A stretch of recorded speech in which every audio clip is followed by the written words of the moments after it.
বৰপেটা জিলাৰ চেঙা সমষ্টিৰ অন্তৰ্গত ৯৮ নং মাছদিয়া গাঁও পঞ্চায়তৰ তিনিআলি চকত যোৱাকালি অসমবাসীৰ হিয়াৰমঠু হাৰ্থব জুবিন গাৰ্গৰ বাবে অশ্ৰুসিক্ত শ্ৰদ্ধাঞ্জলি অনুষ্ঠান আয়োজন কৰা হয়।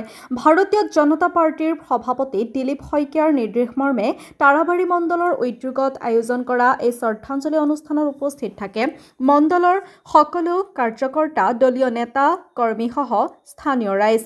অনুষ্ঠানত উপস্থিত ১৯ নং হৰিপুৰ জিলা পৰিষদ সদস্য হাইদৰ আলী আহমেদে উল্লেখ কৰে যে জুবিন গাৰ্গৰ সংগীতময় যাত্ৰা আৰু অসমীয়াৰ সংস্কৃতিৰ তেখেতৰ অৱদানক স্মৰণ কৰি তেওঁক সত্ৰিকাৰ অৰ্থত অসমৰ গৌৰৱ বুলি অভিহিত কৰে।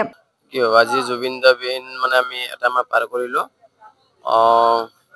তো আজি আমাৰ ৰাজ্যিক ভাৰতীয় জনতা পাৰ্টি আমাৰ যিটো ৰাজ্যিক কমিটি আৰু আমাৰ জিলা কমিটিৰ ফালৰ পৰা আমাৰ নিৰ্দেশনা এটা আছিলে যে আজি জুবিন দা আমাৰ এমাহ হ'ল, গতিকে আমি উচ্চসিক্ত শ্ৰদ্ধাঞ্জলি অনুষ্ঠান আমি পাতিব লাগে, আমি পাতিছোঁ। আৰু ইচ্ছাগতে জুবিন দাৰ বিষয়ে আমি যিটো জুবিন দাৰ অবিহনে যিটো আমি শূন্যতা অনুভৱ কৰি আছোঁ, গতিকে আমি বিচাৰোঁ জুবিন দাই ন্যায় পাব লাগিব।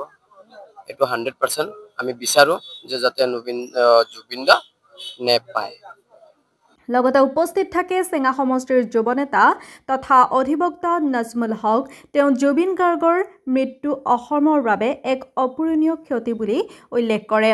স্থানীয় জনগণৰ অংশগ্ৰহণেৰে অনুষ্ঠানটো এক আৱেগময় পৰিৱেশত সৃষ্টি হয়। চেঙাৰ পৰা আমজাদ দেৱানৰ ৰিপৰ্ট, ATV ডিজিটেল।